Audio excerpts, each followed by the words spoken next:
People, तो आज हम पढ़ने वाले हैं वुमन डेवलपमेंट और पढ़ने वाले हैं बॉडी मास इंडेक्स। बीएमआई का मतलब होता है बॉडी मास इंडेक्स, जो वो कैसे निकाला जाता है। तो चलो शुरुआत करते हैं बॉडी मास इंडेक्स से। तो देखिए, सबसे पहले आपको आता है कि बॉडी मास इंडेक्स क्या होती है, इसकी डेफिनेशन क्या है, शायद सीबीएसई पूछ ले। ओके, तो ये क्वेश्चन अभी हम बाद में करेंगे, जो ऊपर 2012 ये सीबीएसई में पूछा जा चुका है वो अभी हम बाद में करेंगे। तो अभी हालांकि अभी हम देखेंगे, थोड़ा हम वेट इसका चेंज कर लेते हैं। ओके, तो अब हम पढ़ेंगे कि बॉडी मास इंडेक्स आखिरकार होता क्या है।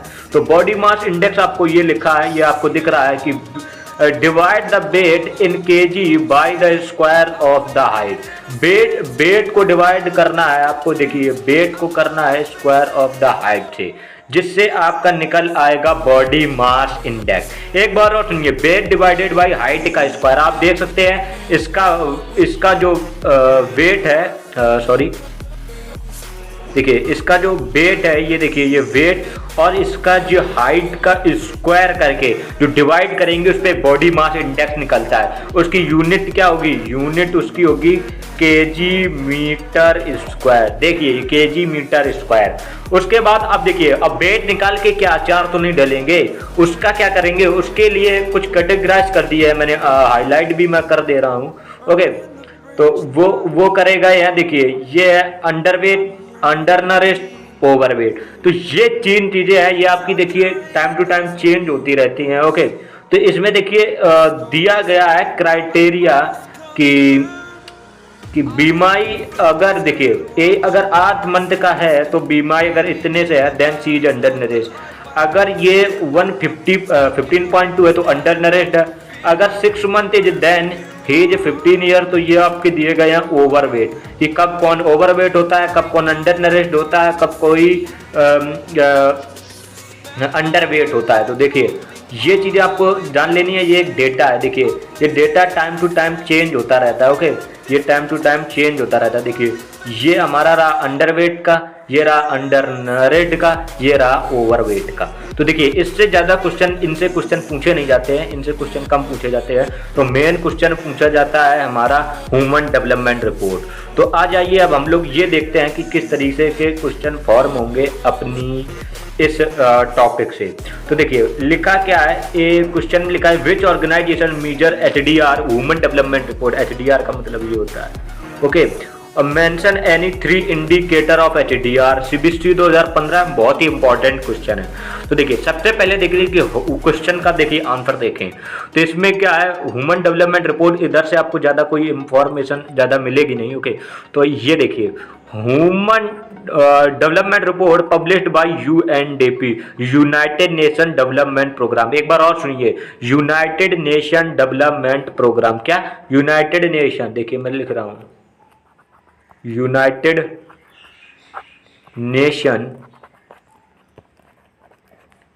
Development program. ओके, तो इसका फुल फॉर्म भी होता है यूनाइटेड नेशन डेवलपमेंट प्रोग्राम। जो ह्यूमन डेवलपमेंट होता है वो किसके द्वारा पब्लिश किया जाता है, इसमें 1 मार्कर क्वेश्चन बन सकता है। ओके, तो उसमें अब जो हम लोगों ने ये देखे थे, ये मेंशन एनी 3 इंडिकेटर, ये चीजें, तो वो कहाँ से निकलेगी, वो निकलेगी आपकी ये कि किससे किससे करता है, एजुकेशनल लेवल और हेल्थ स्टेटस पे और पर कैपिटा इनकम पे। ओके, तो ये 3 चीजों को, ये जो 3 चीजों के साथ ये मेजर करा जाता है। अब देखिए यही जो अपना डेटा है वो शो कर रहा है। देखिए इसमें अपनी इंडिया की रैंक पूछ सकता है। ओके, ये पूछ सकता है कि इंडिया की रैंक कौन सी है, 130 रैंक है। ये लिखा है United Nation development program, New York है। ओके, तो ये ह्यूमन डेवलपमेंट 2018 का ग्राफ आपको दिया गया है। ओके, ये ग्राफ आपको दिया गया। ओके, और इसमें एक चीज और पूछा जाएगा कि इंडिया से आगे कौन है। अब देखिए, अब ये आगे क्यों है, अब सीधा सा आंसर है, मैं आपको दे रहा हूं, आपको सोचना है। इधर है पॉपुलेशन कम। क्या है, पॉपुलेशन कम है, तो जो डिवाइड करते हैं, जो नेशनल पर कैपिटा इनकम से या पर कैपिटा निकालते हैं, तो उसमें वो ज्यादा जाता है। देखिए सभी में ज्यादा है, देखिए सभी में ज्यादा है, ये 76 रैंक है। तो ये क्वेश्चन पूछा जाता है कि इंडिया से आगे कौन है, तो उसका नाम श्रीलंका है। और उधर भी मैं आगे आपको दिखा दूंगा, इसका 1 मार्कर क्वेश्चन मैंने मार्क करके रखा है। ओके, अब देखिए, देखो ये आ गया, ये कितने में पूछा जाता है, ये 1 मार्कर में पूछा जाता है, 1 मार्क्स में, ये 1 मार्क्स में पूछा जाता है कि Sri Lanka is much ahead respect along with country like ours has such low rank. तो ये आपका क्वेश्चन 1 मार्कर में क्वेश्चन बन जाएगा, इधर से कुछ ज्यादा इंपॉर्टेंट चीज नहीं है। अब हम बात कर लें कि सस्टेनेबिलिटी ऑफ द डेवलपमेंट क्या होता है। देखिए, अब मैं आप चीज को एक आपको देखिए, ये देखिए आपके रिसोर्स हैं, ओके ओके, ये आपके रिसोर्स हैं, ओके गिव मी 1 मिनट। देखिए, ये देखिए, ये आप अगर एक आप सोच सकते हैं, ये है कि इन्वायरमेंट, ओके। अब इन्वायरमेंट है, ये देखिए आपकी मैं घास बना दे रहा हूँ, देखिए ये घास है, ये देखिए, ये देखिए, ये आपकी घास जमी है, एक खेत है, ओके। तो देखिए एक क्या होगा कि ये घास ऐसा है कि ये अगर एक बार कट जाए, अगर ये एक बार कट जाए तो इस गांव में दोबारा घास नहीं होगी। अगर ये घास एक बार कट जाए तो दोबारा घास नहीं होगी।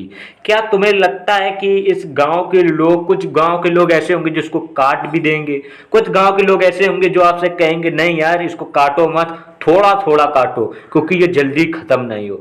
यही मैं आपको समझाना चाहता हूँ कि सस्टेनेबिलिटी डेवलपमेंट मीन्स क्या होता है कि आप डेवलपमेंट भी करें, लेकिन डेवलपमेंट आप करें but without damaging environment, without damaging environment, okay. तो ये आपकी चीज को आपको ध्यान रख लेनी है, ओके, विदाउट डैमेजिंग एनवायरनमेंट। अब देखिए, सबसे पहले क्वेश्चन से में पूछा जाएगा कि व्हाट इज सस्टेनेबल डेवलपमेंट, इसकी आपको डेफिनेशन आनी चाहिए। तो देखिए इसकी डेफिनेशन इधर तो आपको मिलेगी नहीं, ओके, इधर आपको मिलेगी नहीं डेफिनेशन, इधर आपको डेफिनेशन नहीं मिलेगी। तो डेफिनेशन क्या है, तो डेफिनेशन है sustainable development refer to the growth of the economy with a constant human development over a period of time without damaging the environment. देखिए आ गई वही चीज, विदाउट डैमेजिंग द एनवायरनमेंट। और इसके देखो फीचर्स में लिखने के लिए आप एग्जांपल लिख सकते हैं ग्राउंड वाटर इन इंडिया, और उसका कुछ डेटा दे सकते हैं, ओके, डेटा दे सकते हैं जैसे कि इतने डिस्ट्रिक्ट्स हैं और उसमें 20 ईयर में कितना वाटर लेवल कम हुआ है, ये आप डेटा, इससे क्वेश्चन कुछ नहीं फ्रेम होते हैं, कुछ क्वेश्चन फ्रेम नहीं होते हैं, ओके। तो मैं अभी बताऊंगा, देखिए ये है, देखो लिखा है ground water agent surprise renewable resources, इसमें भी आपको क्या है रिन्यूएबल, देखिए मैं लिख रहा हूं, ओके, रिन्यूएबल और एग्जॉस्टेड, ये आपके देखिए ये अब देखिए आ गया ओके। तो देखिए एक ये है रिन्यूएबल रिसोर्सेज, अरे एक आपका है रिन्यूएबल रिसोर्सेज, एक आपका है ये रिन्यूएबल रिसोर्सेज, एक आपका है नॉन रिन्यूएबल रिसोर्सेज।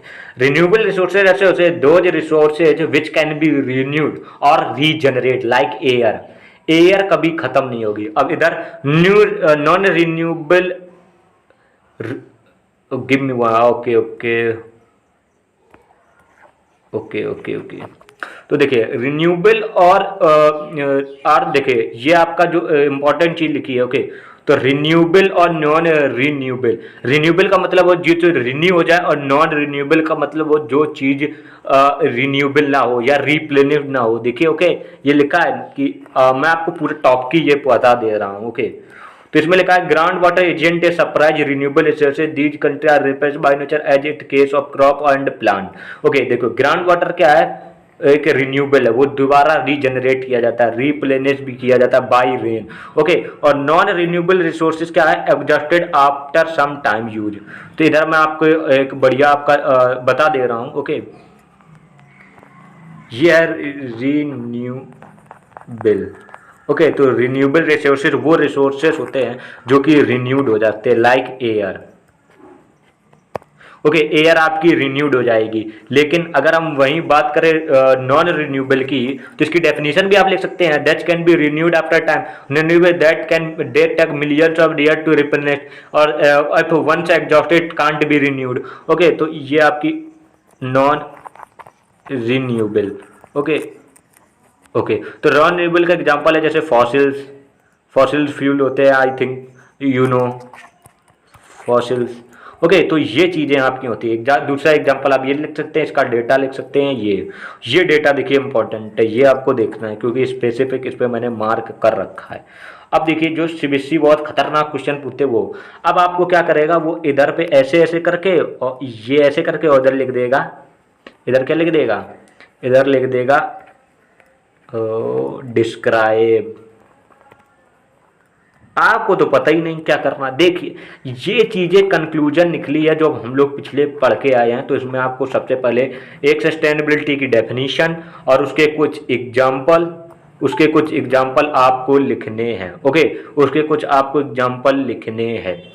तो ये चीज रही। देखिए अब आपको क्वेश्चन कौन कौन से करने हैं, ये आपका नेसेसरी क्वेश्चन है, ये भी आप क्वेश्चन करेंगे, ये भी क्वेश्चन है। ये देखिए देखिए इस क्वेश्चन में देखो एक्स मानना है, लेट कर लेना, जो लास्ट फैमिली इसको एक्स लेट कर लेना और बाद में इसका आंसर निकालना। बहुत अच्छा है, अगर आपने बिना हेल्प के किसी निकाल दिया बहुत बढ़िया। देखिए ये क्वेश्चन हम पीछे डिस्कस कर चुके हैं, world one different countries, what are the limitation in this criteria. Limitation में क्या है वो आपको मैंने, जो आपका टॉपिक आएगा नेशनल इनकम, एवरेज इनकम, उसमें ये दोनों आपके मिल जाएंगे। ओके, और ये यूएनडीपी का क्राइटेरिया कौन होता है, वो 3 वाला 3 क्राइटेरिया होता है, वो भी आप देख लेना। Why do we use peta then illustrate with your example related.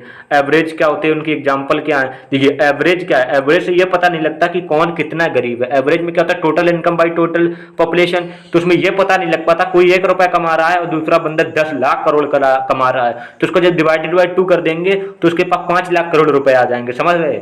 Okay, तो केरला इज लो पर ये देखिए लिखा है, इसका भी मैंने बताया कि डिस यू एग्री।